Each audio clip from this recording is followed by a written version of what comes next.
Ladies and gentlemen, how are you doing on this wonderful Wednesday evening? I am here to proudly welcome you to another illustrious episode of the Arthur Moats Experience. I am former Steelers All Pro backup outside linebacker Arthur Moats, and with me, as usual, is my co host Deke. How's it going, bud?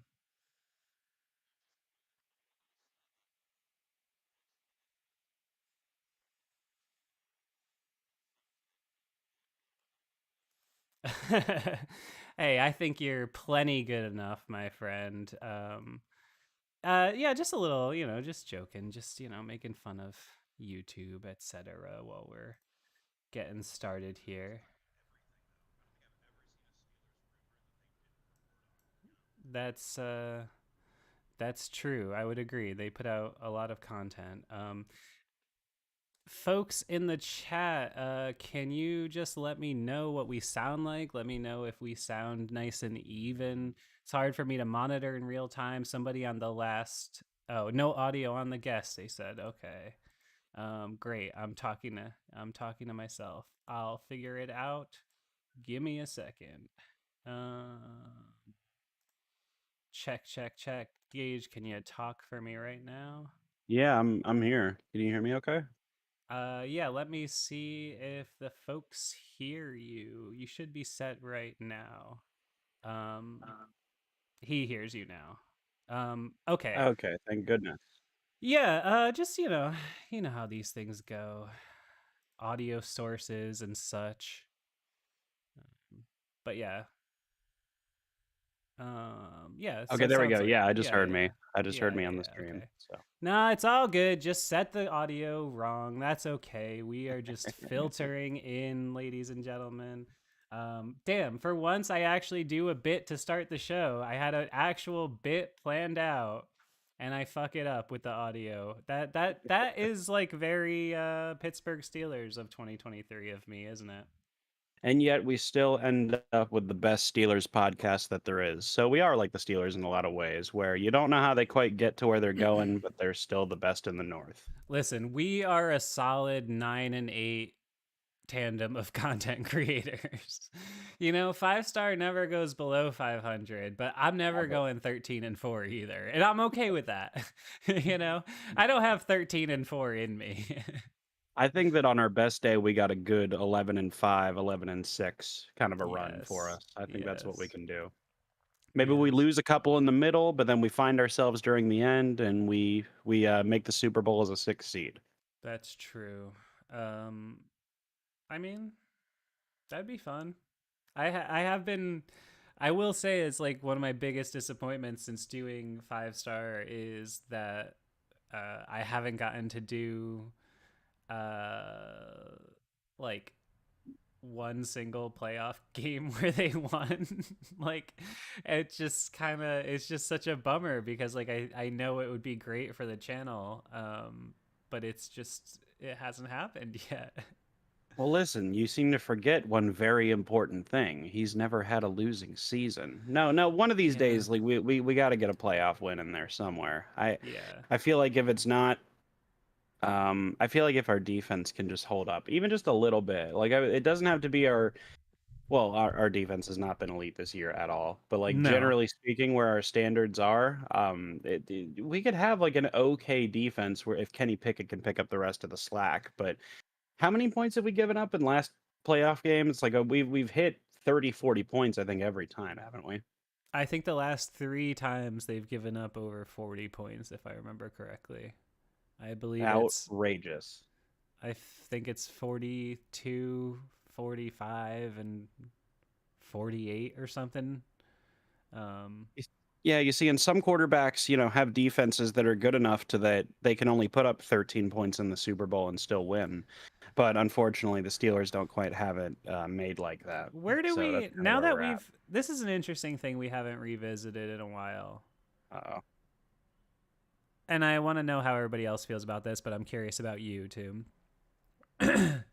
how do we contextualize the 2020 playoff loss to the Cleveland Browns in Mike Tomlin's legacy? Like, what is that? Like, how do we see that? Because I mean, I think it's got to be pretty far up there of just terrible moments for Mike Tomlin, right? It's the worst wild card game in Steelers history. I hold it up to you. What's a worse wild card game than we've had than that? It's kind of untouchable, really. Um, I think the only one that you might be able to put in the same category is the loss to Tim Bleeding Jesus Tebow, and Yeah.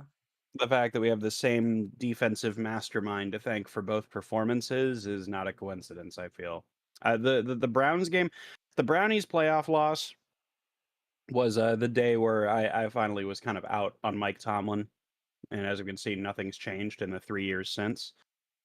It's Yeah. just that's where we're at. That's what our ceiling is going to be. Is that we're going to go 9-8 in the regular season. Maybe we sneak into the wild card, and then we get destroyed in the wild card, and that's how it's going to be. I mean, we're basically the Pittsburgh Redskins, if you will.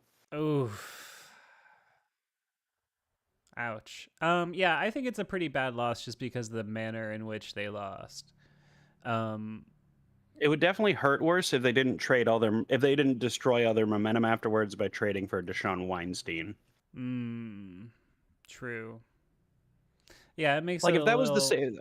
Yeah, Oh the yeah, I'm fact that sorry. it was no, just the fact that it was the highest point the Browns ever got to with that team, I guess makes it takes the pain away just a little bit. Um, but I definitely think it's still really disappointing. I don't know. Ben could still play in 2020. I don't know how this team completely lost the ability to play offense late that year. Ben could still play. The the way that check down merchants work is that they have to be able to throw a deep ball every now and again to keep defenses honest. And we just were Yeah. not able to do that. And so then that's why the offense completely stalled, after like what was it, week 11, week 12. Yeah, that's true. He definitely. I think though I was a proponent. I mean, I guess this is like an old take now, but like I was somebody who was saying that I actually thought Ben's deep ball started to fall off before the elbow injury. I Mhm. thought Ben was significantly less great throwing the ball deep in like 17 and 18 also, even though he was still a very good quarterback. Um, I definitely remember there being a point where I thought he wasn't throwing it quite as accurately as he had It got to the previously. point where AB didn't become as much of a deep ball receiver as he became a center fielder. Like there Yeah. was a point where, and it was fine, like 'cause it still worked, but where Ben stopped throwing to, he stopped throwing to AB. He started throwing to spots on the field. Like Brett Coleman has this great breakdown about it, but where it would be Ben and Antonio. Both of them would read the defense and then would trust each other to read the defense the exact same way. And so Ben wasn't throwing he wasn't throwing to a receiver, he was throwing to a spot. And Antonio wasn't running a route, he was running to a spot. I always thought that was so interesting. And we have Yeah. nothing like that now. No, I mean no. But I do think one thing I wanted to talk about is that I heard Mark Caboli today, a reporter for The Athletic. I'm a fan of his. He today was saying that he brought something up about the wide receivers and the Steelers pass offense that I thought was really interesting. He was saying, with the way that Pickens has performed with Deontay gone, um, it seems like now Pickens is going to be the guy who gets more of the double team sort of attention. And it's going to be really interesting to see how that positively impacts Deontay Johnson. I think that's my main topic of this week is that I really just think getting Deontay Johnson back really helps this offense. I think that they really missed him, and I don't think it's going to be like night and day better with him, but I think he helps with all of the things that they have major issues with. He's our only guy that you can tell will reliably get open within a 2-second window. He's our Yeah. I hope people understand the point that I mean when I say this is that he kind of reminds me of our Julian Edelman, where if you're gonna put him in single coverage, I mean, good luck. You know, I Yeah. think Deontay Johnson, if I'm not mistaken, had like one of the highest like separation marks or the highest getting open marks in both man and zone coverage last year. So I'm Definitely. definitely excited to have him back. I still will reiterate George Pickens is our number one guy, and it's his job to lose, but I think that if you're going to double team George Pickens and you're going to leave Deontay Johnson in single coverage and Pat Fryermuth in single coverage, excuse me, someone's got to get open eventually. Yeah. Yeah, so I don't know. I think this could be it's going to be really interesting to see how the Rams go about attacking the Steelers receivers. I think that it is definitely going to be high time though that we have to um we have to start expecting a little something out of the quarterback, coming out of the bye week here. Um it's not been a great second season for Kenny Pickett. If we look at it now, I think 5 games is a fair enough sample size to say that this season is not going the way any of us envisioned it going for Pickett, right? Even the most tepid among us thought that he would, I think, look better than this, right? Wouldn't you say? I'd say that the quarterbacks in general have not played as highly as they have in years past, which is actually funny because we were saying the exact same thing last year as well. So it feels like quarterback position hasn't quite dominated to the extent that it has the last couple of years. But yeah, Kenny just kind of hasn't looked as good as you would have hoped. I think a lot of the blame falls on Canada and falls on Tomlin and just like can this coaching staff develop a young quarterback and make them into a superstar? I don't know. Maybe they can. Maybe they can't. But I think Kenny still has all the tools. I'm still like again, I'm still not worried about Kenny. I still think that he's our guy. I'm trying to look up his stats here offhand, and I can't find him offhand. But I know it's something like what is it like 6 touchdowns to 3 picks, 6 touchdowns to 4 picks, something like that. I mean, not the Uh, worst stats I've ever heard. I don't think it's that great. Let me see. He has, Five um, touchdowns, 4 picks. yeah, 5 touchdowns, 4 picks, 1,027 yards, completion percentage 59.7, and quarterback rating 78.8. I don't know. I Yeah. don't think. I think I expected better than that. I didn't think I definitely was in the camp of like there's going to be rough moments, and I'm not surprised to see games like the 49ers or um the Texans, but as I've said a few times now, it's like the thing that really just kind of drives me crazy is that he's not putting up any stats in games where they're losing by 20 plus points. And that's what's just Yeah. so weird about the Steelers in general is that they're either going to win in these rock fight games 11 to 10 or they're going to lose by like 25. There's no other scenario. They never lose a game by 10 points. They only lose a game by 1 point or 36 points. And I But he's don't never know. had a losing season, Steve. Like, I'm sorry, I'll stop. Yeah. But there is so much of that where you just wonder why is it that we win by 1 point or lose by 30? Why does everything? I just made a video about this. Why does everything have to be so difficult all the Yeah. time? Congrats, Hey, by if the we, way. Your video did really good. Everybody really liked it. yeah, thank you. Why is it the videos that I put comparatively less time into compared to like my Road to Super Bowl 40 series? Why is that the one that pops off? I don't know. Because our Whatever. job as YouTubers is not to be expert filmmakers. Our job is just to piss people off so that they click buttons. that's that's all we have to do. Like it's not Um, rocket science. You just have to put a headline and make people be like, well, but they should have kept Desmond King. And like I had they somebody in probably the should have. I had somebody in the Discord server, and respect, shout out, because like if you're in the Discord server, you pay me, and I love you, and I appreciate it. So this is somebody that contributes, I assume, on Patreon. Not everybody has the same name everywhere, so it's hard for me sometimes to know, where somebody came from, whatever. But either way, I respect you. And today they were like really upset about Desmond King getting a cut, and and they were like, well, I would have rather cut Levi Wallace and kept Desmond King. And I was like, I mean, let's be a little fair here. Like, you could be mad that like Porter Jr. isn't playing more or whatever, but like Levi Wallace is still a starting cornerback in the NFL. Like, the other guy couldn't play a snap. I mean, the Steelers, they're not trying to actively sabotage themselves. If they thought that the guy was capable of playing, he would have gotten a handful of snaps at least. Like, I don't know. Can we give them a little credit? Like, a little? A little bit, but I'm sure Desmond King will find a spot somewhere else. I kind of had the feeling, I think I even said it on the show, where he was going to be our William Jackson of this year, where Yes. we randomly every year find a corner to like sign for a 6th rounder or something, and then Brandon we never Boykin. fucking use them, and then we just get rid of them. I don't necessarily, it's not a huge problem. Like, it's not even really a problem in general. Our corner position is a problem, and we have this great stud riding the bench while we have these two fucking statues that don't know how to defend anybody playing our corner spots.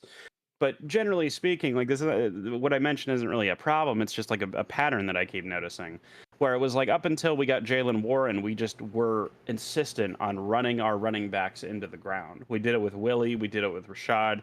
I mean, Rashad kind of ran himself out of town, but you get the point. Uh, I didn't fumble the ball. Be like, get the fuck out of here. Who are you talking to? The But ball it's was separated from me. Isn't that what he said? Like, dude, you fumbled. Like, it's all good. Like, Jerome didn't say they separated the ball from me. Jerome says I fumbled. And if Jerome is gonna go ahead and say I fumbled, dog, you better just say you fumbled.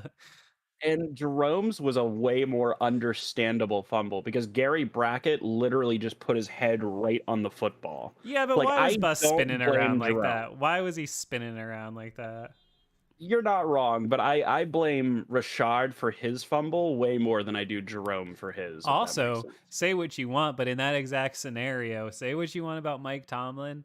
Mike Tomlin wouldn't run that ball. Mike Tomlin would take a knee. Bill Cowher was the one who was like, he loved to put like an exclamation point on a game like that. And that's my opinion. Like, Tomlin would have just had them taking a knee. I mean, all I'm going to say is that game was over.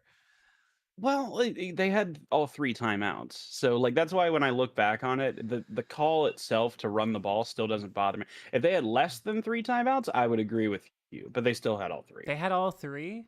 They had all 3 still, yep. Oh, all right. I thought I remembered it that they had two. No, they had all 3. I mean, still, like, Um, kneeling, like, hindsight 2020, kneeling probably still would have been the better option than handing it to Jerome now that we know what happens, but there's 3 timeouts left, you're on the goal line, you have your closer in. It was not a bad play call. No, yeah, I know. And I mean, the bus never fumbled. I mean, that was his whole thing. Never! Never. Never! Um, He fumbled. that I did the math. But Jerome Bettis would fumble at roughly once every 120 carries, and of course it happens then. Why wouldn't it? I mean, football's just crazy like that. I've said this before, I think maybe with Steel Flyers. I don't know if it was with you, but in my mind, um, I don't know if this is controversial or not because it's not a Super Bowl, but in my Mm. mind, that Colts game is somehow the most definitive game of the Ben Roethlisberger experience for me. Like, Yeah. I don't know, that's always the first thing I think of, and there's just something about him being that type of player and the way in which he made that tackle. I just like, there's just, I don't know. That's the most iconic moment with Ben. Even I remember that, like, before I even think of the touchdown pass in 43, to be totally Yes. honest. Like, I don't know. It's just a moment where I was like, oh my God, he is Superman. He saved the day. Dude, let me personalize it a little bit for you. I don't know how much people will care to listen, so I'll make it brief. Oh yeah, this is a good setup. Yeah, you don't have to rush through it. Go for it. Yeah. Yeah, I'll just very quick. Like, I've had 2 brain surgeries in my life, and so my memory to this day is just not very good. My girlfriend has to remind me of shit constantly. It is what it is. It could be a lot worse. I'll put it that way.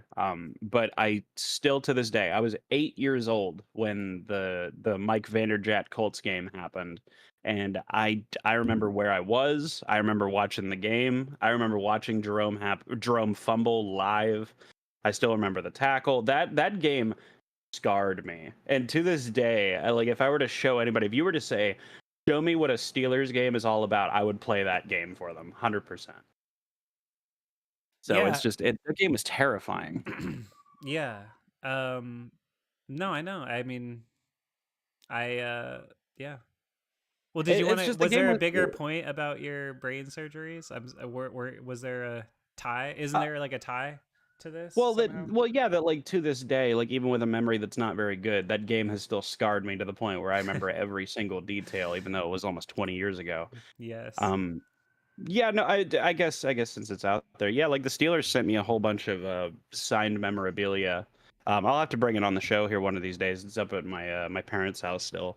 But there's like a signed football with every player and coach from '05. I have a handwritten letter that Dick LeBeau personalized and wrote to me. I have a whole bunch of stuff. It's really cool. They were a huge part of my recovery. That's fantastic, man. Yeah, I Mhm. love that story, and yeah, that was fun that that came up. That wasn't even a setup, but it came up totally organically. Yeah, yeah. Um, yeah, shout out Lord Satan drops $5 in the chat as soon as you explain your heartfelt story. He says, "Thank you for a 5 star for the content over the years. Since Rodgers went down in week 1, I realized that the golden age of the quarterback position is over." Um, I mean, I think that that is one way to Is look at it? it. Like all of those guys are gone. Um, but I see plenty of good quarterbacks. I really think we're gonna have a fun time watching Trevor Lawrence and CJ Stroud and even Patrick Mahomes is still not like people act like he's 37 or something like um I think we're gonna still have a good time watching a lot of these guys play quarterback. I just think the game is it's in a funny moment where like it's the passing game is kind of rubber banding back to earth a little bit. I think it's just play design. Defense gets And better, offense gets better, vice versa, vice versa. it kind of excuse me, it kind of reminds me of like when we had the zone read revolution with Cap and RG3 from a couple years ago. A couple years ago, it was actually a decade ago. Holy shit! But where defenses couldn't catch up, but then they did catch up, and then those guys plummeted back to earth. But then the passing game started to catch up, and then the defense had to catch. It's great. Like that's what's great about football is it's this big game of survival of the fittest. I always look at it like human chess, and that's why football's so interesting to me. And I mean, it's going to be a lot of fun. I think we're going to be entering a golden age of quarterbacks, if I'm honest with you, because I mean, for one, like people talk about, Rodgers and Peyton and Brady and all these guys. Watching Tom Brady play quarterback is like watching paint dry. With Aaron Rodgers and Peyton Manning, it's a lot of fun to watch, but I'm not. I am going to really enjoy seeing this next batch of quarterbacks come up where they're athletic and they have rocket arms. I would love to see Justin Herbert in a system that's not, what is it, Joe Lombardi system, where it's just check down central and whatnot. It's like that dude has a rocket arm and you're not going to unleash it. It's crazy to me. I know that has something to do with the cover two epidemic that we're seeing in the game and whatnot, but it'll be fun to see. And I am, for one, I'm going to very much enjoy not seeing cheating HGH abusing checkdown merchants at the TV every week. Okay, well, Tom Brady hate is just out of control as per usual.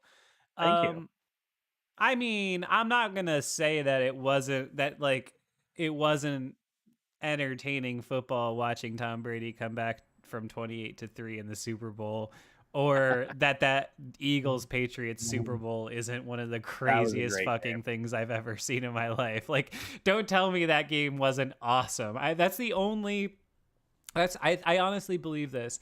That's the only Super Bowl since Super Bowl 43 where even as a Steelers fan I've had to be like, yeah, I think that might have been a better Super Bowl cuz like for the longest time I was like, nah, Yeah, we just dead ass had the best like 43 is a 100%. great Super Bowl. Whether no matter how you want to rank it just in terms of like the structure of the game, it's top 2 or 3, even if you are a Steeler hater, right? I mean, it's got to be. There's just so few, you know. I mean, the Santonio moment, like him getting his moment to shine. I mean, Santonio was a good receiver, but I don't know if he was ever a great receiver. And to see him like you saw him pumping himself up on the sidelines like Yeah. before that drive, and it's just everything felt like this great moment in time where like Ben finally got his redemption in the Super Bowl because it always Right. bothered him that he kind of Right. sucked in Super Bowl 40. Yeah, it was a great moment.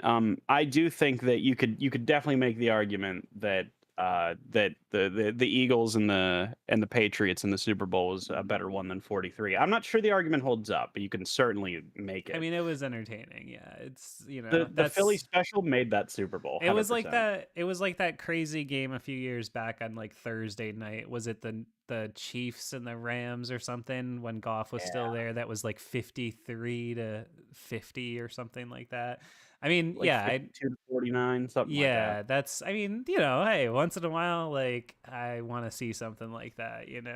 Like I'm not a biggest fan of like college football always because, as I said, the level of competition. Like I just don't think like you know I don't think my Georgia Bulldogs or Alabama should be playing like Colgate. Like I don't think that that's fair. I just like um I want but back-to-back national titles, but you got to play cream puffs for like 70% of your yeah. schedule. Yeah. Exactly. But once in a while if somebody's like, "Oh, dude, like you got to turn on this Texas Tech game. It's like 52-48." Like I'm going to throw it on, I still want to see that. But that's kind of where I was on I tend to be on college football just because like it's so fun to watch, but then you also remember that like this would never work. Like like were Johnny Manziel highlights fun to watch? Yeah, sure, of course. Seeing him jump over linemen and shit like that, that's fun.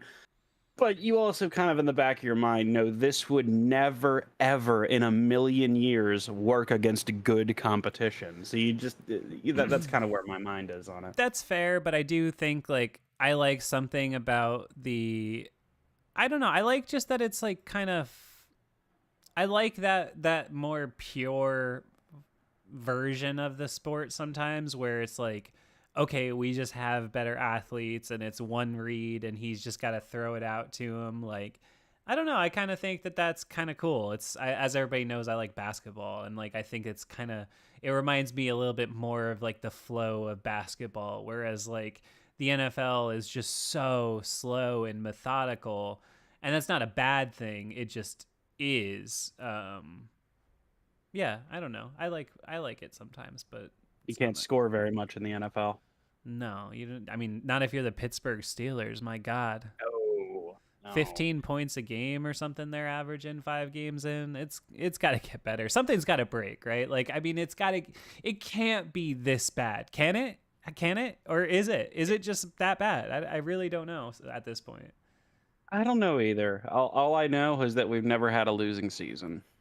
Mm, damn. I'm sorry. No, Uh that's where we're at. Where every time it feels like there's got to be some kind of fucking uh some kind of criticism that can be made against the Steelers, or especially whenever you talk about Mike Tomlin, you're like, "Hey, Mike, can you stop living in 2008?" And then the keyboard warriors come out and they're like, I don't care. 8-8 is a losing season to me. How about that? Is that a hot take? Too hot of a take for you? 8-8 is a losing season. yeah. You never make the playoffs whenever you're 8-8. Pretty much never, unless you're the True. Washington Commanders. Like True. it's a losing season. True, but to be fair, I think Tomlin's only gone 8-8 3 times in 17 years. Are we sure about that? I'm pretty sure. I think 12, 13 were both 8-8, and I think he went 8-8 the Duck Hodges year. I think that's it. Let me look. I'm pretty sure. Um, yeah, I don't When we know. had that tie in Ben's last year, I was so confident we were going to go 8-8-1. It felt like it was destined to happen. Yeah, yeah, it did seem like it. Oh wait, no, did we go? Is that what we did? No, we went 9-7-1 that year. Oh yeah, so 21 was so weird. That's like the weirdest year as a Steelers fan that I ever remember, to be honest with you. I'm going to do a documentary about it in like 10 years cuz it was just so at no point in that season was I convinced the Steelers were in any way good, and they somehow won 9 games. And that's just kind of our thing, is we're really good at what did Tree say? We're terrible at playing down to competition, but we're great at playing up to great challenges. But I don't think we have the play up to great challenges thing anymore. I think now we just kind of like middle with the Atlanta Falcons for a while.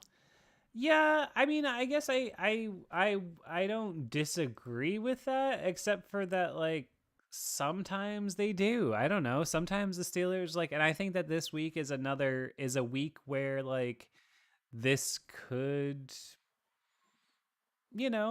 it could happen. I think back to that, something we were gonna maybe talk about, but I think back to that 2019 Steelers and Rams game where, Oh on yeah. paper, Mike Tomlin really shouldn't have had any chance to win that game, and he did, right? I mean, I don't know, it's not unprecedented. I felt so terrible for Jared Goff and for to a lesser extent Sean McVay because Sean's shown that he can kind of bounce back from the 6-1 front, the dreaded 6-1 front that everyone thought was just going to ruin his scheme and make it so that it couldn't work anymore.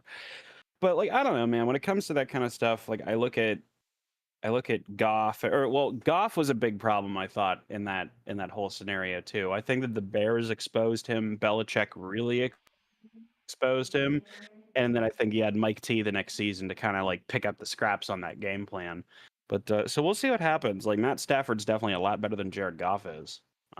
They're actually probably a little more even nowadays, but historically, Yeah. Yeah, I mean, yeah, Goff has been, like I've said a few times now on the show, Goff has really been impressive to me. I did not think that he was the player that he is now. And I give him a lot of credit because I don't think anybody thought he was really going to make anything of his career when he went to Detroit. It felt like he was just a toss in. And I think you got to say, a top 10 quarterback in the league now. I think that's fair. uh, I see. You're probably right. I'm not arguing with I you. mean, his It's just that stats just I over I, the I said last this. season's worth of games are exceptional, man. Yeah, he's just this is a me problem, not a Jared Goff problem. I said this on the last show where just his performance against Belichick was so bad that it still has not washed the taste out of my mouth like 5 years later. Fair Where it's enough. like cover three, what the hell is that? And you're like, Goff, just check it down. He's like, no, I'm gonna throw it like into triple coverage. Like, oh my god, it was crazy. But I mean that shows like, well, I mean I'm sure that we can't really say that this year, but generally speaking, it shows what a good defensive coach Belichick is. That's Not this true. year though. Do you see That's that shit? true. They got like the worst defense in the league or something right now. They're bad. They're really bad. They're getting blown out like every week. And people there want him out. Is that crazy? I mean, should he have like do you think he deserves like a grace period for being the most successful head coach in NFL history? I think so, but I can also understand how people want some fresh blood in there because we're going through the same thing in Pittsburgh right now. But the difference being is that Mike Tomlin has one ring and Belichick has six. And I think you Right. saw in what was it, 2019 or 2020, whatever it was, Brady's last year in New England, where you saw that it was the foundation was finally starting to crumble. Like the star players were aging out. Then eventually Dante Scarnecchia left, and like Josh McDaniels, their pass coordinator, left. I know he was the offensive coordinator. You know what I mean? Uh, but like where they Yeah. had all of these pieces that helped contribute to that dynasty. I mean, how many rings did McDaniels win as the OC? It was like 3 or 4. Got to be a Um, good few, yeah. he was the designer of Brady's passing game for the last like decade plus. I don't know if people remember that he wasn't the sole reason, obviously, but his passing game was the one that you saw implemented with Randy Moss and Wes Welker with that 2007 undefeated Pats team. So it's like you had all these great pieces around you really at every turn, and you just don't have that now. Yeah. Yeah, that's fair. I mean, that's very reasonable. We're definitely in an era of transition, it seems, Mhm. league wide right now. It's just, I don't know, it's interesting, and just monitoring, like, because I always kind of keep an eye on the teams that the Steelers are going to play. And seeing this year, or today, I mean, that Anthony Richardson of the Colts, who was having a real nice start to his career, is going to be Big gone for Tony. this. Yeah, he's going to be gone for the season. Um, Really? yeah, he's having a shoulder surgery, and yeah, so Why do all the quarterbacks I like get injured? yeah, so we're definitely going to play Gardner Minshew for them, who is, certainly one of the better backup quarterbacks in the league, but still, if you're employing TJ Watt and Alex Highsmith, you got to win a game against Gardner Minshew. I mean, that's just the fact of the matter. So it's a positive, but I see him, out. I see, I've watched Green Bay now a couple times. One of my best friends is a Packers fan, and they looked like shit. I mean, I don't know that I'm a believer in Jordan Love in any way, shape, or form, and I'm not even just trying to down talk them because they're my friend's team. I don't think he looks like a good quarterback, to be honest. He's like he's like Walmart Brett Favre, if that makes sense, minus the welfare fraud. Ooh, minus the welfare fraud. That would be a Yeah, good indie rock band name. Minus the welfare minus the fraud. be awesome. I like hearing all those indie band names that are like, yeah, this is our new band, kicked in the face by a horse. And you're like, okay, that's an Yes. interesting name. That would be a good hardcore band. That would be like, yeah, yeah. Kicked in the face by a horse. I actually just remembered is a band my girlfriend actually really likes, so she just yelled at me. Oh, all right. Well, shout out. They get a shout out on the world-renowned 5-star radio program. He probably got like a whole 2 new subscribers from that, guys. You're welcome. Hey, pay it forward. If you like sweet plugs for bands you're never gonna listen to, follow 5-Star Matchup on YouTube, Twitter, Instagram, etc., etc. You know the drill. If you're here, I'm sure you've heard the Patreon pitch, but go do it. We're getting more people over there every day. Patreon.com/5SMU. We're up to like 45 patrons now, I think. Oh, that's dope. Which is, I mean, again, like I always say, it's just a trip that like 50-ish people will pay money. I mean, more than that, because we have members on YouTube too that just like are willing to pay. We're really building a grassroots thing here. It's awesome. Shout out to Scott, who's donated $5 more today. What a lunatic! He donated $200 last week. I still remember that. Oh my goodness. The instant regret poor Scott must have had. He was like, these thieves, these crooks. And the show is so good that he's back a week later. We love it. We appreciate you. He's the main. Yeah. I love it. We gotta have some kind of like Patreon mailbox or something that maybe we'll use as different kind of what do you call it? Like a segment? God, I know. Yeah, we'll use it as a segment. Like we'll have different questions or whatever, and we'll maybe have those be conversation topics in the future. That's a good idea. You reminded me, but I don't know where they are. I just got a bunch of George Pickens stuff, and I wanted to show it to the folks if I can find it. George Pickens is a bad motherfucker. He really is. Yeah. I can't find it. Damn, I don't know where it is. What the hell? But yeah, I just got some new stuff for the Patreon subs. Oh wait, I found it. I didn't realize I put them in here. Let me know in the chat. Does anybody else think that it kind of looks like Steve is in front of a green screen? Like, I know you're not. I know you're in your living room right now, but it kind of looks like a green screen because everything's blurry in the background. Actually, I'm in my office, the illustrious 5-star office. Not my living room, but oh, it's okay. Semantics. But it's something. My graphics card has this like NVIDIA stuff built in. Like, you know how sometimes I do like the background replacement where I put like hell behind me. I'm broadcasting from the depths of hell. Yeah. Right.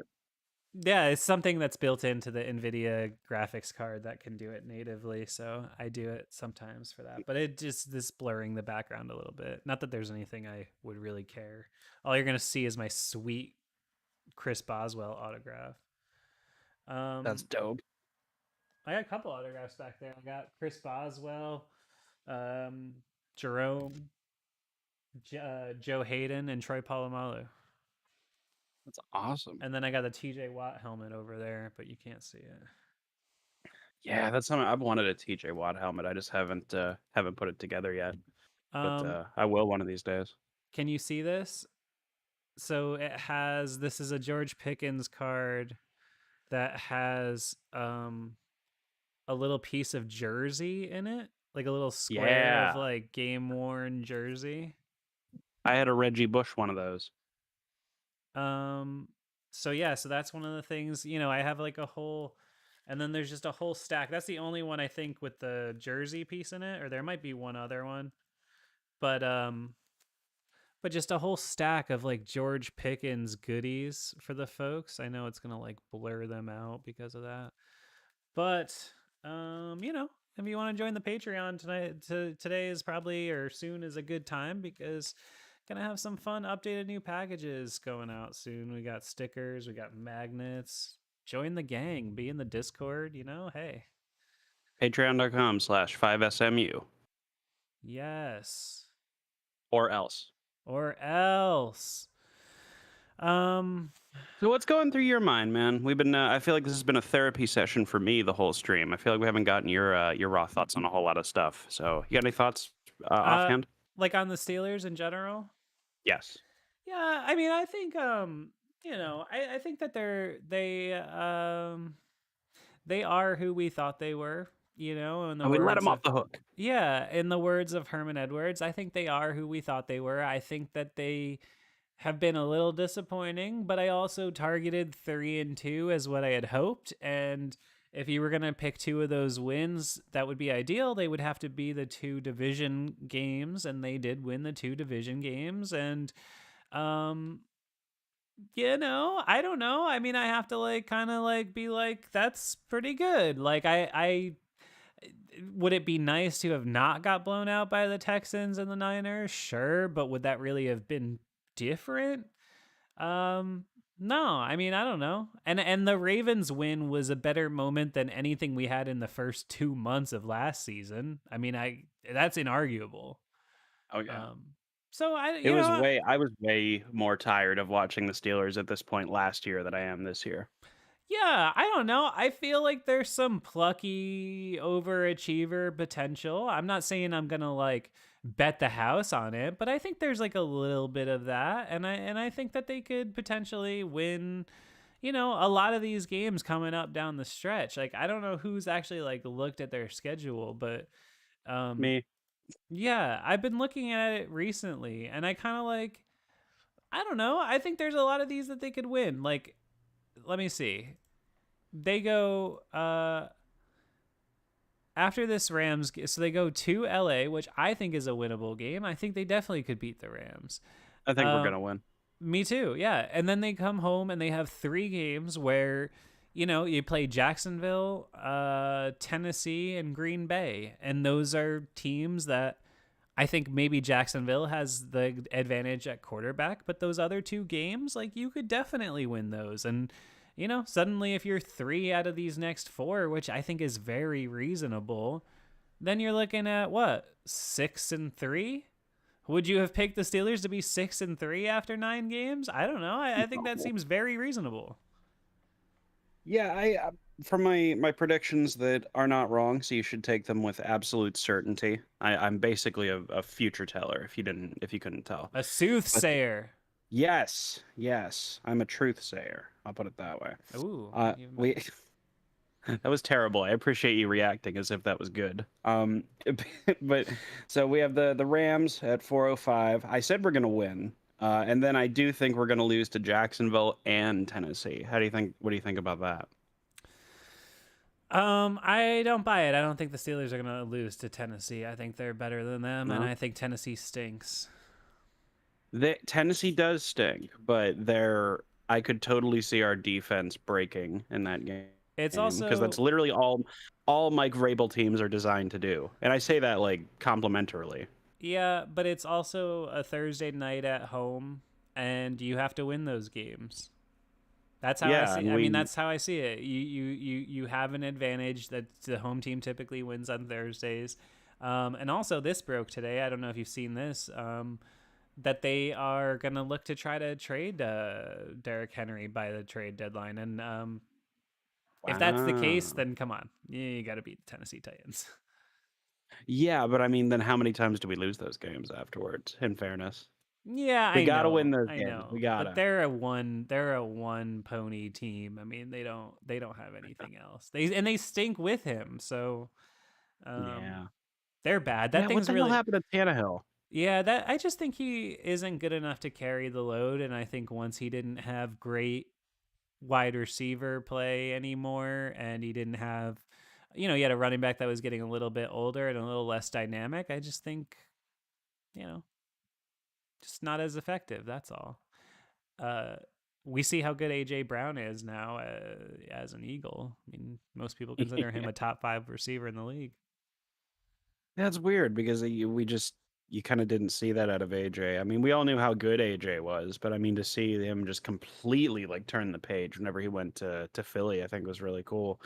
I mean, Philly's always kind of had this reputation, like since the Andy Reid days, of being the super high flying, hip new offense. But it's good to see them have some extended success.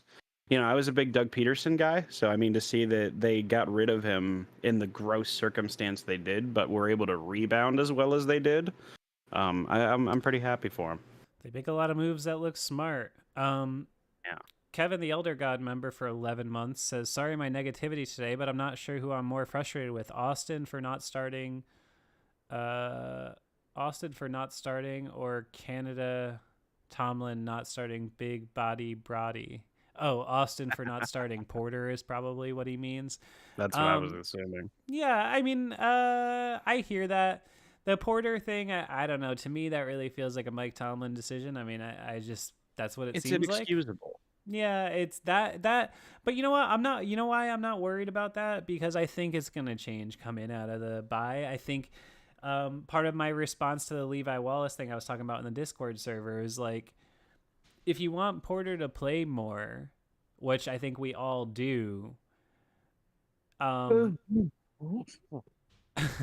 if you want Porter to play more, he's going to play on the outside. And so where you're going to have openings is on the inside. And, and the thing is like, that's where Patrick Peterson is going to move. He's going to shift inside.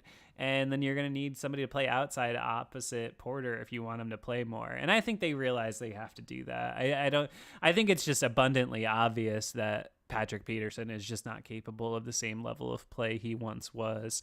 And I think that they're just absolutely insane for asking him to do that. And they just repeatedly ask him to do that. And then other than that, and the other thing is that's forcing Minka to play so much closer to the line of scrimmage. It's limiting what he can do. I don't know. I agree with you though. It's unforgivable. Porter needs to play. Is there any team that kind of does the square peg round hole thing more than we do? It is becoming unavoidable to look at players that are now leaving and doing better, like almost en Hello, masse. Yeah, Akello Witherspoon, Kevin Melvin Dotson, Ingram. Melvin Ingram. It's Kendrick Green. How does Kendrick Green look like the most like dog shit player of all time, and then he actually looks like somewhat okay as a Texan?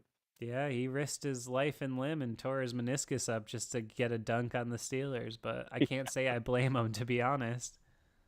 We should have kept him at fullback. God damn it. Yeah, We we should really have need kept him at fullback. That's the problem with this offense is they don't I know how like we've gotten out of the old school era, because even like 5 or 6 years ago, I remember when we had Rosie Nix, and people would, and Yinzers would like call up the sports radio and be like, well, the reason that we're not doing good we can't run the ball is because, they're not playing Roosevelt Knicks. And I was like, it's 2018. Like, it's not the lack of a fullback that's hurting us. And you don't even hear that so anymore. Happy. Yeah. I'm so happy to see that like the fullback is actually making a small resurgence in the NFL. It's actually doing my heart good. A little bit. I mean, Juszczyk is like the guy. Oh, yeah. And then they got that big meatball guy in Baltimore who's like a defensive tackle too.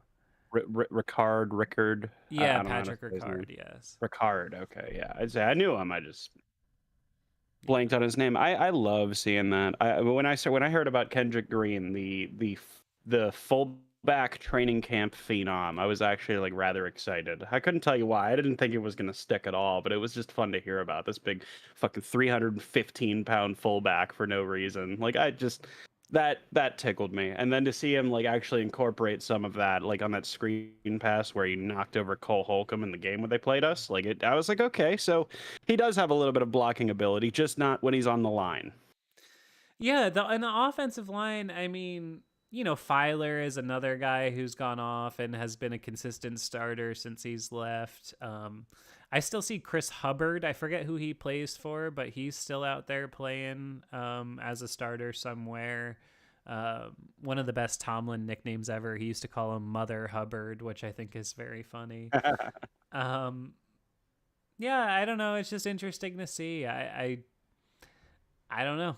They got to start. They got to start figuring something out though, with this offensive line situation, because, quite frankly, I'm just honestly tired of talking about it. It's been so long now. It's been so long that like anytime I want to say anything about the offense, everybody's like, "Well, you can't judge anything until they have an offensive line," and I'm like, well, at what point is the line supposed to be expected to be fixed? Because they invested big money in 2 guards, a center, drafted a left tackle in the first round, and gave a contract to Chuks Okoye for it right tackle. So at what point are we supposed to expect this to get better finally? I don't know. It was the moment where they said that they were comfortable. They got asked why they didn't. They essentially got asked why they didn't take Creed Humphrey in the first round during the Najee draft, and Tomlin's response was pretty much quote unquote, "It's like we were happy with the group. We were confident with the group we had assembled." Now, the group that they had assembled had, I can't remember if Joe Haig was a starter or a backup. And I can't remember if Chuks was there yet. I think he was. Chuks definitely was. Yeah, Chuks has been there the longest of any of them. He started in 18, I think. So you have Chuks and Joe Haig, and you thought, yeah, we don't need Creed Humphrey.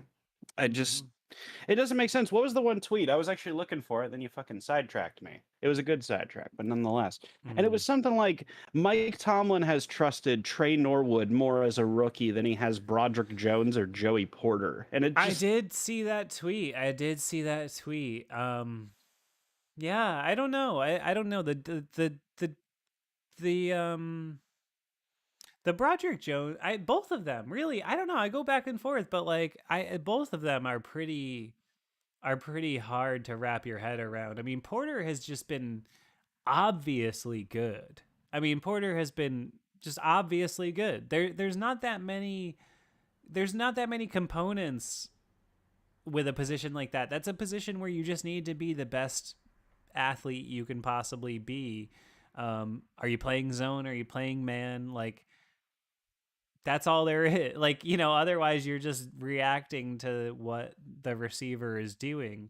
There's no reason he shouldn't be playing. And Broderick Jones, I mean, yeah, I feel the same way. I'm probably more bothered by the Broderick Jones thing than the Porter thing, because I just think that that's just obvious. I mean, I thought he just looked obviously better than Dan Moore.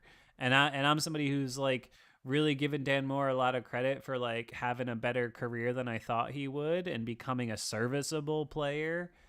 But I mean, I just thought Broderick Jones looked like a difference maker in one game. That's all. He looked more like a difference maker than Dan Moore ever had, and that's just the reality of it. And it's frustrating because it feels like we have better players in better like that's been a problem with the Steelers for a long time, for a long time, especially since Mike Tomlin took over. I'm not comparing him to Bill Cowher. Yes, Bill Cowher had these problems too. Can we please stop fucking? Anyway, Mike T in particular kind of has this thing where he's like, nope, this person is going to be here. And you're like, okay, but they play better over there. And you're like, nope, he's going to be here. Like, and we've talked before about the problem of where one player leaves and all of a sudden the entire thing just falls apart like nothing. Ryan Clark being out of that game and being replaced by Ryan Mundy should not have resulted in our defense giving up 29 points in a playoff game to Tim fucking Tebow.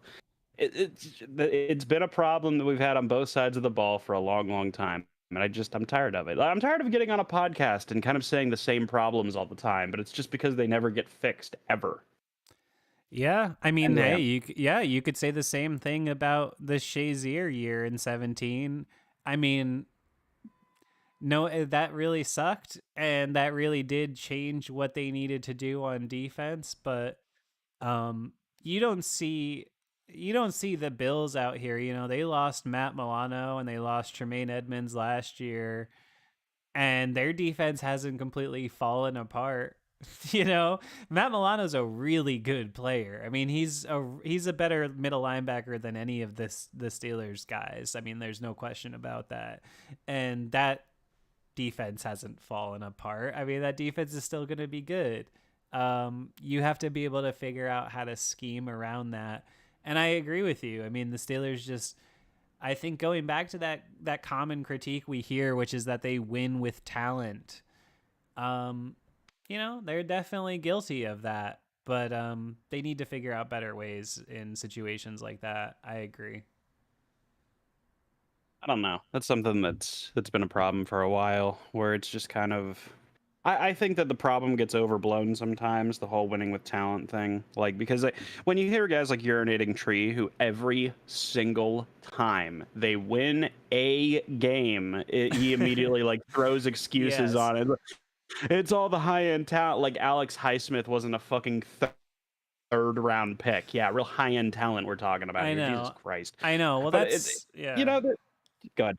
No, No, go I ahead. was just gonna say like that's I'm with you. Like that's the thing. That's the tightrope we walk as people who make content about this stuff. Because like I think about it a lot. Is like, you know, I never want to be the person who's like making like just making excuses to be miserable. Like if the Steelers beat the Rams, I'm gonna be hyped. Like I don't care if they beat them, you know, 6-5.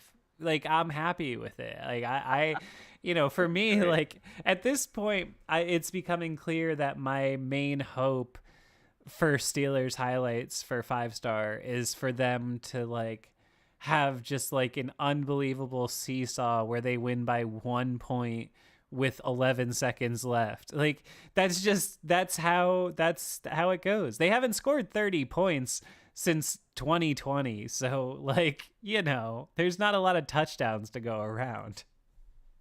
I do a highlight show and there are no fucking highlights. So like, no, it's true though, where it's just there's no there's no lead that ever feels safe because you just always feel like if we're winning 17-3 late in the fourth quarter, which never happens, but let's go with it.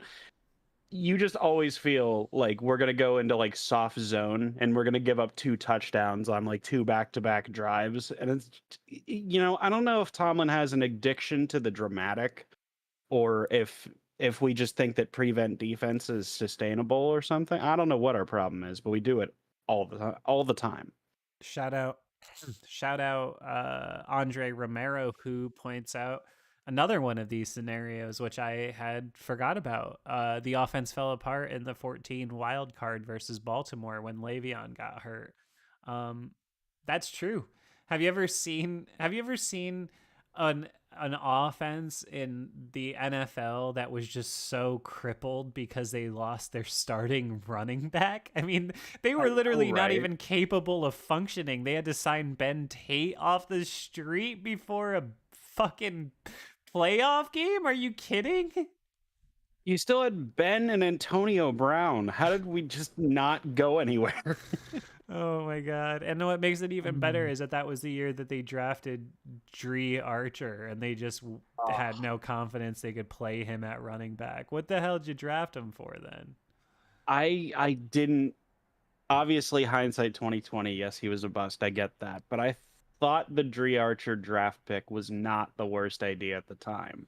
Because it felt like they were actually trying to like fix their backup running back position a little bit. He was a good returner, and it did, but he was 5'6" and 111 pounds, Gage. Okay, like if here's a note, okay, if the Steelers draft a guy that makes me look like a medium or greater sized human, he's not going to work in the NFL. It's just not, it's not going to happen. Okay.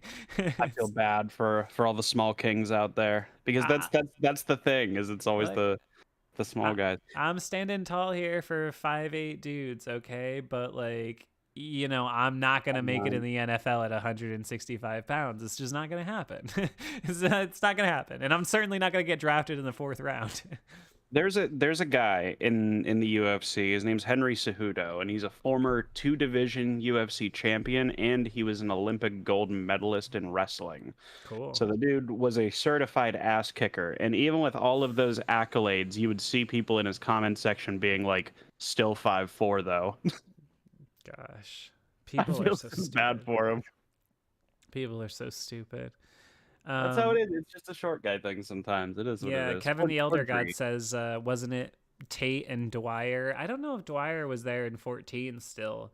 I remember him being okay for like a year, right? Didn't he have like 1,000 yards in like one of those 500 seasons? I'm pretty sure. Dwyer really bums me out, like when I think about him, because he really did strike me as like he wasn't the bus, but he was like a mini bus, No, right? but he And had a then little, yeah, he could play. he was actually pretty good, and like he was actually starting. I remember he had like 100-yard game, and then a second one, and then a third one, and then people were actually starting to talk about him, and then of course he ends up being a complete piece of shit. So that Oh, really sucks. It really is that hurts my right? heart. Is that right? Yeah, yeah. We released him because of he had like domestic violence charges or something like that. I don't want to misquote it, but Oh, it was like some kind of like personal issue that we had to release him for, and I think it was oh, DV. no, I did not remember that. Yeah, it really hurt my heart because I do remember like when we first got Dwyer, and like I remember seeing him and being like, hey, this dude can actually fucking play a little bit. I was really excited for Dwyer, and then the stuff happened. Yeah, on the cursed 2012 Pittsburgh Steelers, he actually led them in rushing. He started 6 games and rushed for 623 yards. That's, in case you were wondering, 4 yards a carry, which is in fact higher than Najee Harris's career yards per attempt. I don't think that yards per attempt gives you the full scope sometimes. No, but it's still better. It's still well, like, yes, yeah. And then yeah, Isaac Redman had 110 carries for 410 yards, and Richard Mendenhall only had 51 carries for 182 yards. And Chris Rainey, oh my God, another name I forgot about. Oh, Chris Rainey had 26 carries for 102. Gosh. I'm just remembering like all these old running backs we used to have. One of my favorites in a bad way was what's his name? Gary Russell. You remember that dude? Oh, yes. You want to talk about square peg, round hole? That's like the all time example of that from Tomlin. He used to have him returning kickoffs. Do you remember that? He literally returned the kickoffs in the Super Bowl. What? You got a fullback returning kickoffs for what?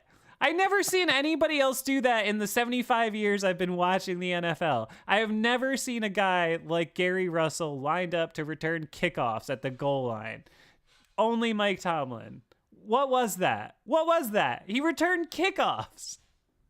I've been saying it for years, man. I don't know what our deal is with square peg round hole, but we have like just an affinity for it.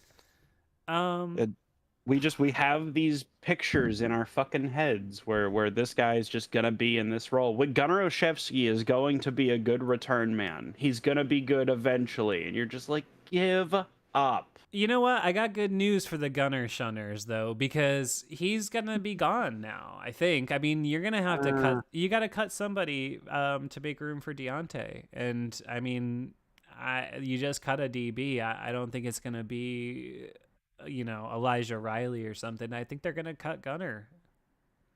Elijah Riley has actually shown a little bit of usage, so if I were to guess, they will cut him and they'll keep Gunner. Yeah. So $5. he'll probably be gone. He has been I'll take it. terrible. He's been so bad, it's unbelievable. He has been maybe the worst Steeler in history. Um, There's been a lot of terrible Steelers. There's been a lot of terrible stuff. I mean, okay, if you want to like nitpick me, not you, but like I'm saying, if you want to like nitpick me and like go back to 1933 when they picked random bums No, off the no, street to no, play no. a game, I sure. wouldn't. No, But I wouldn't. Yeah, I wouldn't do that. I'm just thinking like a couple off the top of my head do any are of them have a 50% fumble rate like Gunnar Oshevsky? Keep that in mind. no, no. But Dante Moncrief couldn't even catch the ball to fumble. I think I'd rather have a drop than a fumble.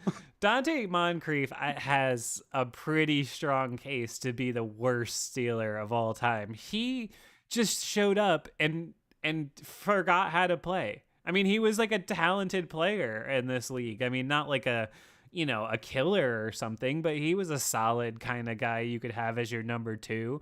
And he got a 2-year deal worth like a decent amount of money. And he played like 4 games. The Steelers never cut anybody like 4 games into a 2-year contract. That's crazy. They are the most patient franchise probably in all of sports, with maybe the most impatient fan base in all of sports. So it's just funny how that's how bad Moncrief was, that 4 or 5 games in they were like, all right, we're done with you. But I feel like they would have. I feel like they would have and should have done the same thing with Gunnar. I feel like he should have been gone 3 or 4 games into his tenure too, because by that point he already probably had 2 or 3 fumbles. So it doesn't make sense to me. When he toe tapped the I was kickoff. furious because I had a feeling he was gonna do that too. Oh my god, he toe tapped the kickoff. That was the funniest thing I've ever seen. And he dead ass goes over to the ref and he's like, he kicked it out of bounds. And the ref's like, dude, you caught it in bounds. Like, that was sick. But why did you do that? Oh Why do my we God. always show up unprepared, commit stupid penalties, and then stumble ass backwards into wins? Like, can we win by more than 1 No. point sometimes? No, we can't. It's never going to Why does- happen. This is why going to does be Kenny Pickett's whole be career. hard? Kenny Pickett is going to play 13 years, and the entire time we're going to go, is he good? I don't even know. It's true. I used to really respect and really admire Bill Simmons, and I kind of like fell off with him a little bit. But man, he said something that clicked with me. And he said Kenny Pickett is just the new Eli Manning, and that really hit for me. That hadn't occurred to me, and it's absolutely right.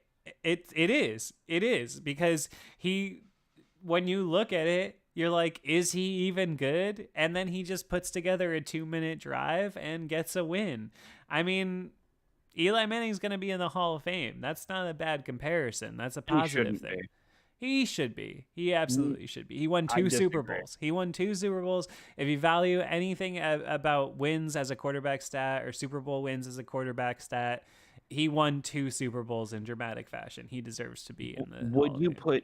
Would you put Jim Plunkett in the Hall of Fame? Did he win 2 Super Bowls? Yes. Then yeah. And he had the same kind of stats as Eli, where he was like pretty bad. Yeah, I mean, I don't know. I think it's a different era. Like I think that 30 or 40 years ago, you could win. Like, I don't give Trent Dilfer a lot of credit for winning the Super Bowl with the Ravens. Hell no. But he didn't need to. Like, Eli Manning's were in like 2009 and 2012 or whatever they were, 2007 and 2012. I mean, you needed your quarterback to make plays at that time, and in both of those, he did. I mean, there's no arguing. In the first one, he had one of the greatest drives in Super Bowl history. So, I don't know. I absolutely think Eli Manning's make a Hall of Fame case. I think it absolutely can, but it's not like he had bad stats otherwise. He still threw like probably 450 touchdowns or something. I mean, it's not like he sucked. Yeah, I don't know. Like, if Nick Foles won a second Super Bowl, like somehow, if he had another chance, kind of like he did with the Eagles, would you put him in the Hall of Fame then? No, because I mean, maybe I would consider it because he played arguably maybe the best game in Super Bowl history. But Yeah. I mean, Eli Manning's not that kind of guy. We're still talking about a guy that threw for 57,000 yards in his career, 366 touchdowns. I mean, it's not But like when he was was a he schlub. ever? when was he ever like even a top 10 quarterback though? Like nobody ever walked into a Sunday thinking, "Oh man, we got to face Eli Manning." He kind of sucked most of the time, and his offenses didn't score 20 points in either of his Super Bowl wins. Like he never won a playoff game outside of his 2 years that he won the Super Bowl. He sucks. I don't know. I don't when people say he's better than Ben Roethlisberger, like genuinely makes me mad. No, I don't. I think that would be asinine to say that he's better than Roethlisberger. He doesn't have him beat in any aspect. Mm-mm. Anybody who watched either of those guys with their own two eyes, I think, would be a fool to argue that. But is he better? Did he have a better career than Philip Rivers? Which one are we talking about? Eli. Well, yeah, I mean, I guess So you would yeah. have to say he had a better career. So I mean, it's pretty good. I mean, not everybody's Ben Roethlisberger. Ben Roethlisberger is, but I think a lot of what you said. I mean, you could expand it. Like, yeah, you said top 10 quarterback. Ben was probably a top 10 quarterback a lot of his career, but there was no point in time when Ben Roethlisberger was the best player in the NFL, not even close. And he's still a Hall of Probably. Famer by every measurement we have, right? I just think that like if you told me, hey, you can have Eli Manning as your quarterback, I can probably, I'm not going to, but probably offhand I could give you about 20 to 25 names that I would much rather have than like at any real period. Because Eli played, and that's how he accrued a lot of his stats. I mean, I just feel that no matter what era you talk about, probably at any given time, 15 quarterbacks I would have over Eli, and that's being, conservative. Like he just kind of sucked for a lot of his career. He's a nice guy, and like I like Eli, and I mean all that. And listen, he made Tom Brady eat shit in the Super Bowl on two separate occasions, and Twice. so he will always have my utmost admiration for that. Twice, right? And so I'm not trying to completely bury his career here. I'm just saying if we're talking about Hall of Famers, like I can think of a billion players more deserving than Eli Manning. Okay. So then for you, only one guy from that 2004 class should be a Hall of Famer? Yes. Yeah, I wouldn't put Philip in there. Phil, like he has the stats to be a Hall of Famer, Phil does, but he was also like one of the most anti-clutch quarterbacks I've ever seen in my life. Like I he see, was our yeah. Eli Manning and how he would have bad interceptions. Phil was even worse. Yeah, see, that's the thing is like I have to take that into account. And I think, there's a lot of discourse about that this week with Justin Herbert, because Justin Mhm. Herbert, it's starting to look like is kind of becoming a little bit of that, right? Like we're Philip just Rivers. yeah, where you're just like every week you're like, wow, this guy is so good. But then you're also left wondering why aren't they better? Um it's a strange thing that's happening with him. I don't know, but you do have to take into account that clutch factor, and I think that is something that I always gave Ben a lot of credit for. And so if I'm going to give Ben credit for it, I have to give Eli credit for it too. I have to give Pickett credit for it. I mean, I think that is a very real thing. If you really told me, honestly, God's honest truth, if you told me based on what I've seen in their NFL careers, and you said, Steve, you're down by 4 points, you got 2 minutes and 11 seconds and one timeout, which quarterback are you taking? Kirk Cousins or Kenny Pickett? I would take Kenny Pickett. I absolutely would take Kenny Pickett. If you said, I Steve, would you're too. going to try to put your team in the playoffs, you're doing an expansion draft, you got to win 10 out of 17 games, who are you taking? I would take Kirk Cousins still. I can concede that Kirk Cousins is a better quarterback at average, over a length of time than Kenny Pickett is. But if I needed a 2-minute drive to win a game, I think Kenny Pickett has already proven to be the superior player in that situation. And that speaks to how I feel about that so-called clutch gene. Kenny's got a clutch gene, and he's pretty good on third downs, generally speaking, which are two highly important traits to have in a quarterback. And it makes me feel good knowing we have those with Kenny. I mean, like, can you imagine how much better Kenny would be if he was consistently in 3rd and 4 and not 3rd and 12?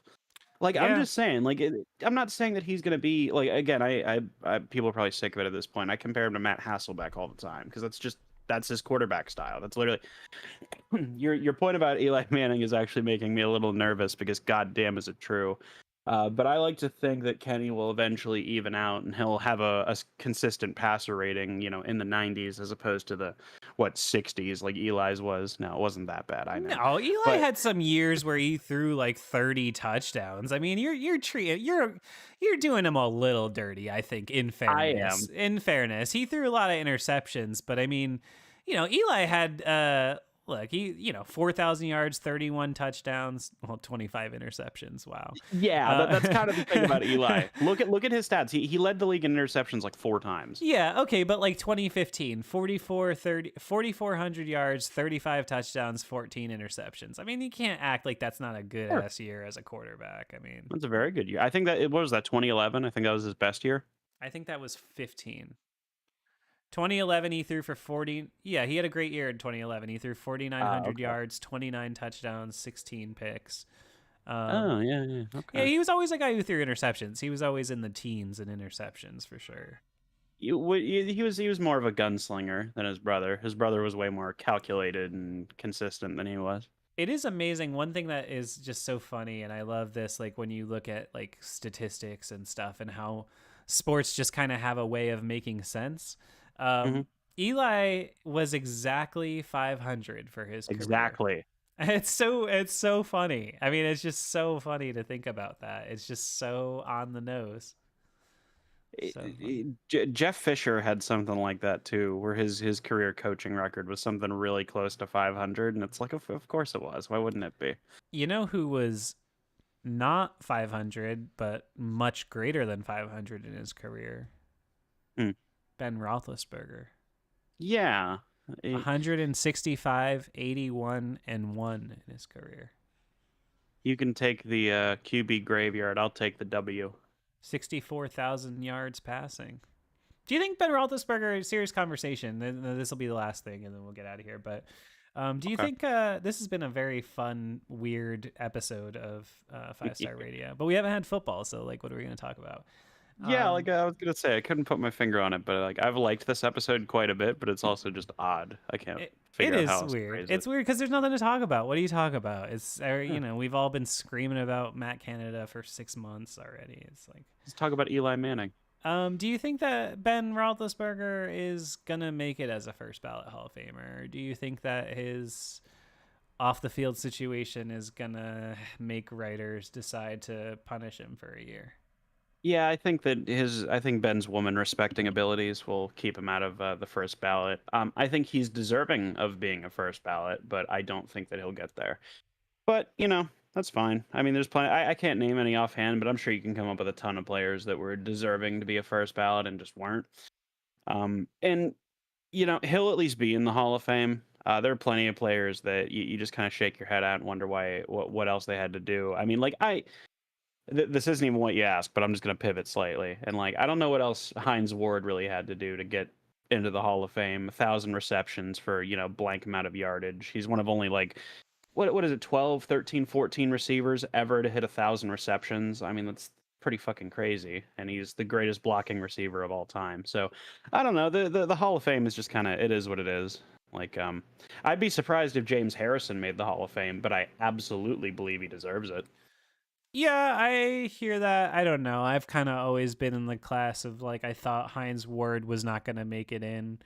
Not because I don't think he's deserving, but just because I just thought the way that receivers are in the Hall of Fame, there's a lot of guys that I think are plenty good and don't make the Hall of Fame in that position.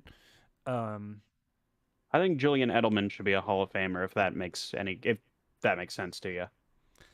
You think Tom Brady's the most overrated player in NFL history, but you think Julian Edelman should be in the Hall of Fame? Yeah, That's the because I most think that Tom had bipolar thing I've ever heard in my entire life.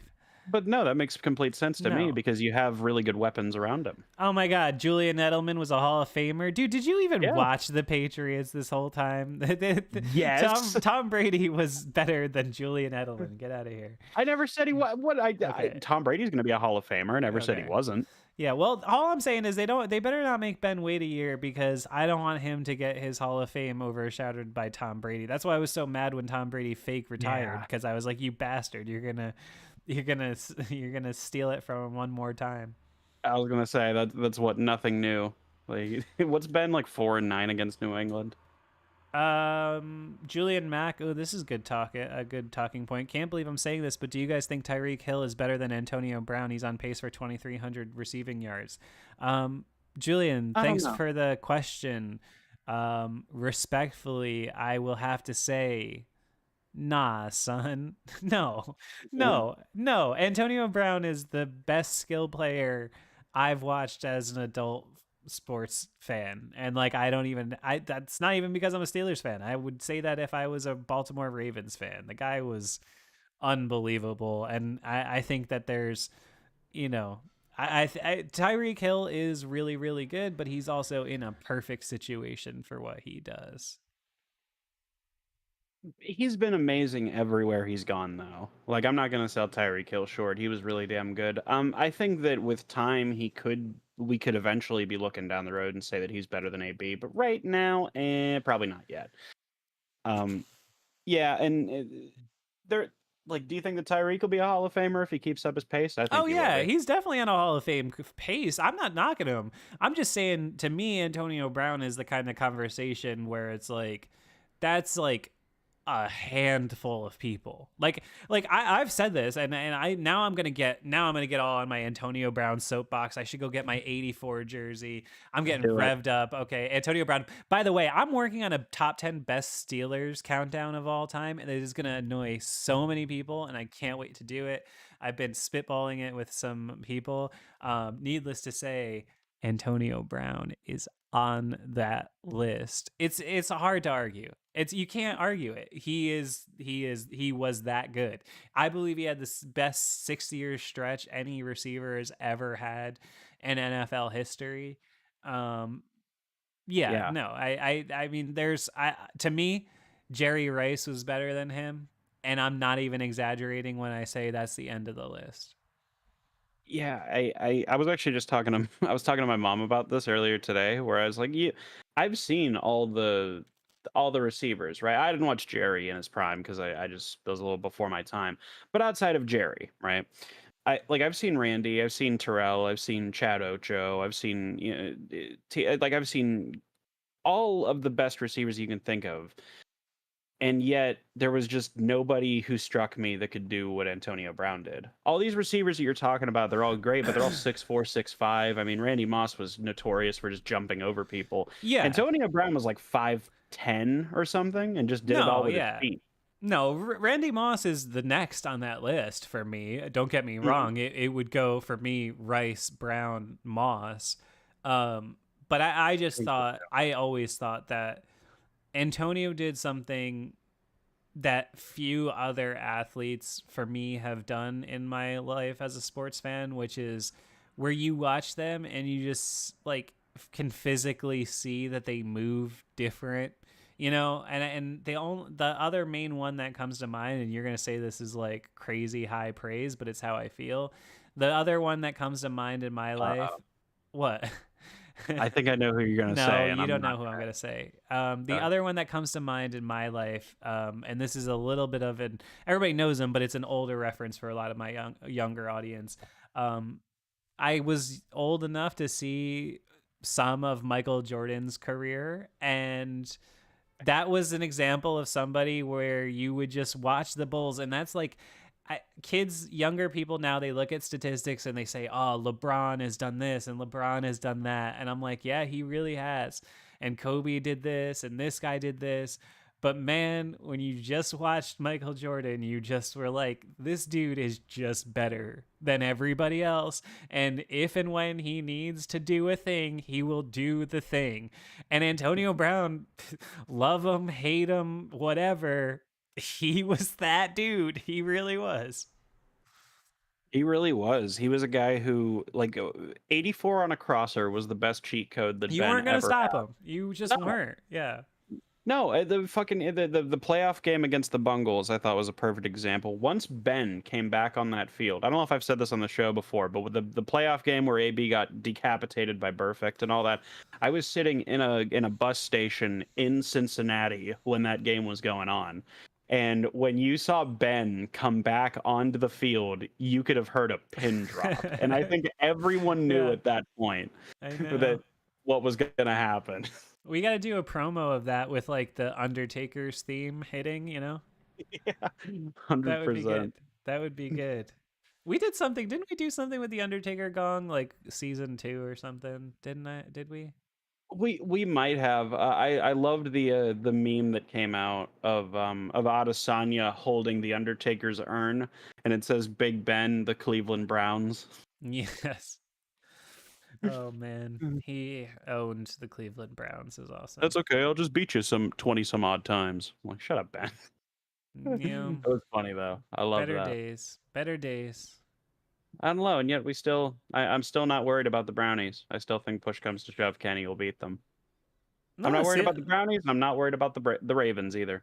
no, the AFC North is like it's like rock paper scissors. You Yeah. know, the Steelers have no problem with the Browns or the Ravens, but they also have not a great chance against the Bengals, and then the Bengals lose to the Browns, and the Ravens beat the Browns, and blah blah blah blah blah blah blah. It's impossible. It's the AFC North, man. It's just how can you figure it out? The Browns beat the 49ers with their third string quarterback. 49ers beat the Steelers by 100 points. The Steelers beat the Browns. What the fuck? How do you football doesn't make any sense. No. If you would have told me that a certain man, I don't know if this name rings a bell to you. His name was Nicholas Foles, but he randomly came in. What did Set the Edge say? Said he came in from a time traveling device from approximately 2014, and randomly just beat the Patriots in the Super Bowl, like, and outdueled Tom Brady when Brady was at the height of his powers. So just football never really tends to make any sense. I'll actually apply that same logic to MMA, but football especially. Jolly old Saint Nick. That's Big him. Dick Nick. Um, you want to hear my preliminary list Yes. before we get off the phone? We'll just get people to get mad at it for 2 seconds. This is my preliminary top 10 greatest Steelers of all time, in order: Joe Green, Ben Roethlisberger, Mel Blount, Rod Woodson, Troy Polamalu, Jack Lambert, Franco Harris, Mike Webster, Antonio Brown, and Jack Ham. That is my top 10 greatest Steelers of all time. Debatable, it's the correct list. The only one I would maybe argue with is Franco. But outside of that, I think I agree with every single one. Franco, I hear that, but I just see you said, can like a single play make a career?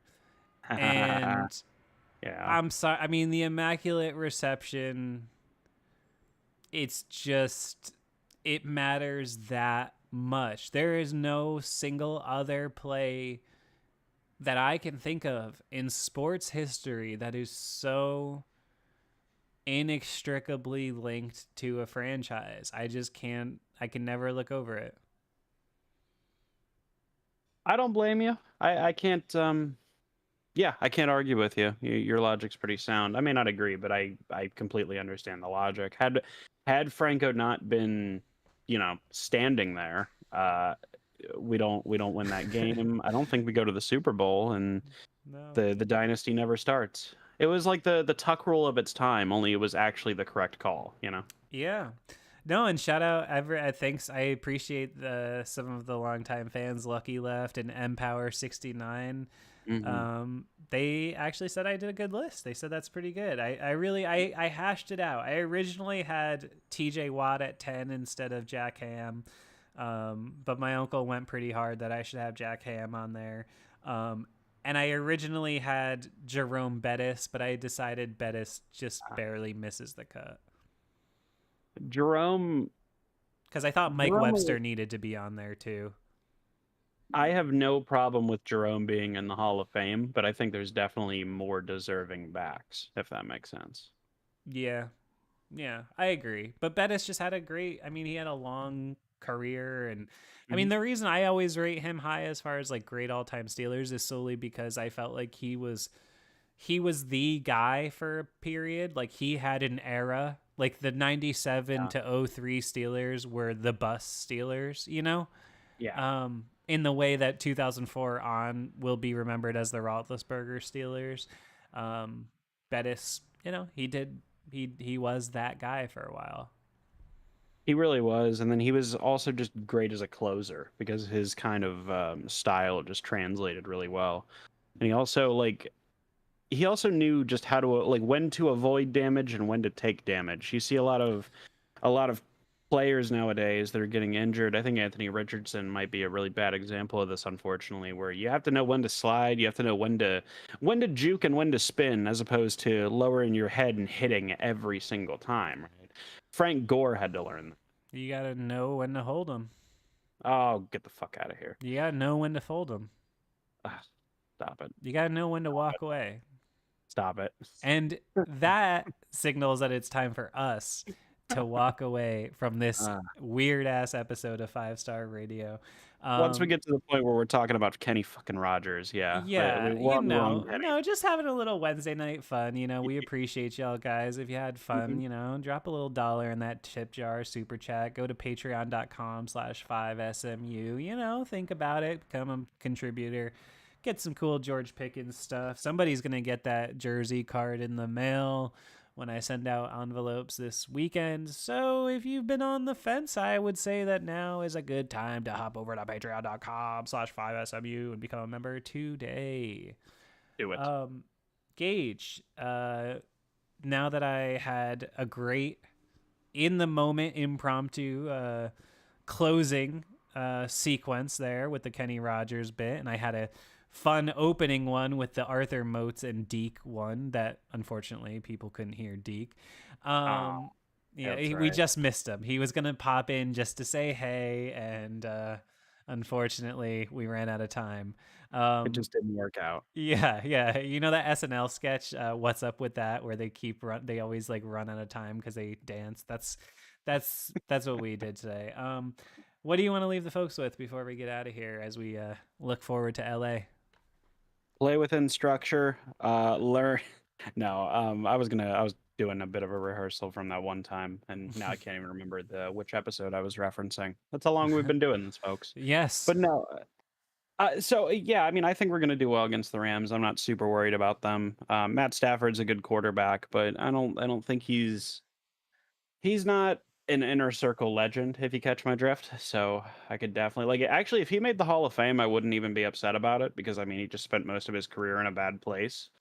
But I think we'll be okay. I think we'll beat the Rams, and then we'll kind of see what goes from how it goes from there. That'll be 4-2. We'll probably still be on top of the AFC North, and we can go from there. So you can follow me on Twitter at Gage Ryan Video. Follow me on Instagram at Gage Ryan Video, and also my friend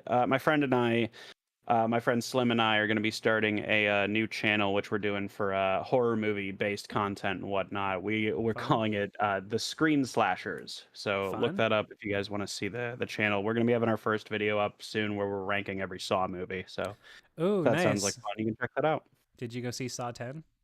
I did. I Yeah, loved me. it. I liked it too. It was good. You I should didn't have think it me was be a Saw 2. guest. I'm an expert on horror movies. Yes, we One of my absolutely will. tattoos is a Halloween tattoo. Like Michael Myers is kind of my guy. I only got 2, but I want more.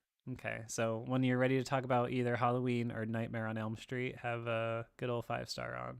I'll give you a Okay. Yeah, little we pop in definitely the can. rating. So, Yeah, please do. um, all right. Well, I'll be back probably tomorrow doing my regular show with Steel Flyers on Thursday. So, I'll get into more specific game predictions and whatnot from me then. But until then, I appreciate you guys. Thanks for hanging out, and we will catch you down the road on the next edition of 5 Star Radio. Adios. Peace.